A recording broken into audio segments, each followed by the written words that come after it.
എന്തുവാടാ ഇവിടെ ചുറ്റിപ്പറ്റിയൊക്കെ നിൽക്കുന്നേ? അച്ഛാ, കോളേജിലെ ഓണപരിപാടിയൊക്കെ വരൂ. അപ്പൊ അവിടെ ഡ്രസ് കോഡ് എല്ലാരും എടുക്കുന്നുണ്ട്. എനിക്കും കൂടെ ഒരെണ്ണം എടുക്കണമായിരുന്നു. എനിക്ക് പൈസ വേണം. അവിടെ കഴിഞ്ഞ മാസം ഇവിടെ മക്കളുടെ കല്യാണത്തിന് എനിക്ക് തുണി എടുത്തു തന്നെ. നീ അതിട്ടുണ്ട് പോവാ, നല്ല തുണിയാണല്ലോ, നിനക്ക് ചേരും അത്. അച്ഛാ, ഞാൻ ആ തുണി എങ്ങനെ അച്ഛൻ ഇട്ടോണ്ട് പോകുന്നേ? ഡ്രസ് കോഡ് എന്ന് പറയുമ്പോ എല്ലാരും ഒരുപോലത്തെ തുണി ഇടണ്ടേ? അപ്പൊ സൗകര്യമാണല്ലോ, യൂണിഫോം ഇട്ടോണ്ടങ്ങ് പോകും. എല്ലാവർക്കും ഉണ്ടല്ലോ ഒരുപോലത്തെ. ക്ലാസ്സിൽ എന്ത് ചോദിച്ചാ ഒരുമാതിരി അറിയാത്തവരുടെ കൂട്ട് എല്ലാരും ഒരു കളർ ഇട്ടോണ്ട് പോകണമെന്നില്ല. അപ്പൊ ഏതാ കളർ? കളറൊക്കെ സെറ്റാ. ആരാ കോർഡിനേറ്റ് ചെയ്യുന്നത്? ഞാനില്ലേ. വെള്ള മുണ്ടും കറുത്ത ഷർട്ടും. വെറൈറ്റി അല്ലേ? വെറൈറ്റി സാധനം നല്ലോടാ. ഇതൊക്കെ എന്റെ കാലത്തെ ഔട്ട് ഓഫ് ഫാഷൻ ആയിരുന്നു. അതൊക്കെ നമുക്കറിയാം. നമ്മള് വിന്റേജ് മൈൻഡുള്ള പിള്ളേരാ. അത് തന്നെ നമ്മൾ ആ ഒരു ലൈനങ്ങ് പിടിച്ചേ.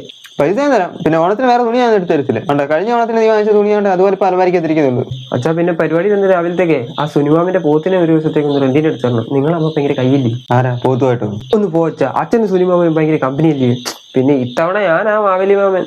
മാമനോ?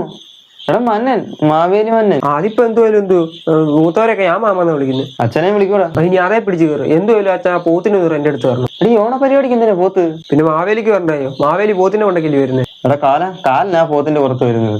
ഞാൻ ഈ ഓണം എന്നൊക്കെ പറഞ്ഞപ്പോഴേ ഈ വയല്, കൃഷി, പോത്ത് ആ ഒരു ഇതിലങ്ങ് പോയി ഞാൻ. അയ്യോ, അമ്മാരിപ്പോ ഞാൻ പോത്തിന്റെ മണ്ടക്കിരിക്കുന്ന ഫ്ലെക്സ് അടിച്ചു. എന്റെ ഫോണിന് എന്തെന്നാവും? അയ്യോ, പാതാളത്തിൽ ചവിട്ടി താത്ത കഥയൊന്നും പറയാത്ത കാര്യമായി. എല്ലാവരും കോളേജിലെ ഫ്രണ്ട് കിണർ കുത്തിയാണ് അതിന്റെ അകത്തൊന്നും ചെയ്താൽ വേണ്ടി.